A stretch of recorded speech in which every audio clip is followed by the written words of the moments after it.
మీద కూడా ఆపరేషన్ మహాదేవ్ అని చేసి దాని మీద వాళ్ళ మీద కూడా చర్యలు తీసుకోవడం జరిగింది. సో ఓవరాల్గా ఈ విధమైన అట్మాస్ఫియర్ ఉంది అని నేను అనుకుంటున్నాను.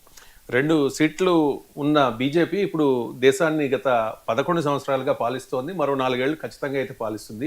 ఆ తర్వాత కూడా భారతీయ జనతా పార్టీ అధికారంలోకి వస్తుంది అనే అంచనాలు చాలా మందిలో వ్యక్తమవుతున్న పరిస్థితి.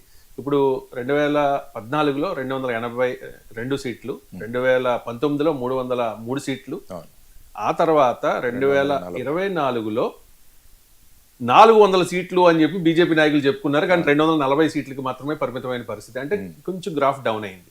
కానీ ఆ తర్వాత జరిగిన ఎన్నికలు చూసుకుంటే కనుక అసెంబ్లీ ఎన్నికలు జేడీ గారు హర్యానా, మహారాష్ట్ర, ఆ తర్వాత న్యూఢిల్లీ భారతీయ జనతా పార్టీ అక్కడ అధికారంలోకి వచ్చిన పరిస్థితి, ఎన్డీఏ అధికారంలోకి వచ్చిన పరిస్థితి. అంటే మోదీ గ్రాఫ్ 2024 లోక్సభ ఎన్నికల తర్వాత ఇంకా పెరుగుతోందా? అంటే మీరు అన్నట్టు లోక్సభ ఎలక్షన్లు జరిగిన తర్వాత ఎన్నికల్లో మీరు చూసుకుంటే మొత్తంగా మహారాష్ట్ర ఒకటి మీరు ఉల్లేఖించారు, తర్వాత హర్యానా ఎన్నికలు, తర్వాత ఢిల్లీ ఎన్నికలు, వీటి మూడిట్లో కూడా భారతీయ జనతా పార్టీ అక్కడ అధికారంలోకి రావడం జరిగింది. ఎందుకంటే మోడీ గారు ఎప్పుడు కూడా ఆయన న్యూస్లో ఉంటారు, ఆయన కవరేజ్ కూడా చాలా ఎక్కువగా ఉంటుంది. తర్వాత ఆయన తీసుకుంటున్న నిర్ణయాలు, తర్వాత వాటికి పర్సనల్గా వెళ్ళి అక్కడ చూడడం, తర్వాత ఈయనకు ఒక బ్యాగేజ్ అంటూ ఏమీ లేదన్నది కూడా ఒకటి ప్రధానమైన అంశం. ఆయన ముఖ్యంగా ప్రజాసేవ కోసం వచ్చారు. ఎక్కడ కూడా కరప్షన్ అన్నది ఎక్కడ కూడా ఈ ప్రభుత్వంలో ఇంతవరకు మేజర్ స్కాండల్స్ కానీ స్కామ్స్ కానీ ఇలాంటివి ఏమీ లేవు.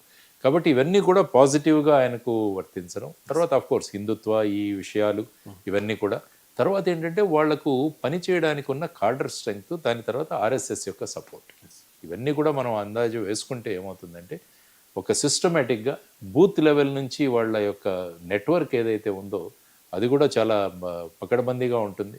సో వీటన్నింటినీ చూసుకుంటే ఆ విధంగా వారు ముందుకు వెళుతున్నారు. అందుకనే 40 సంవత్సరాలు ఇంకా మా ప్రభుత్వమే ఉంటుందని కూడా కొన్ని స్టేట్మెంట్స్ అక్కడ కనిపిస్తున్నాయి కొంతమంది లీడర్స్.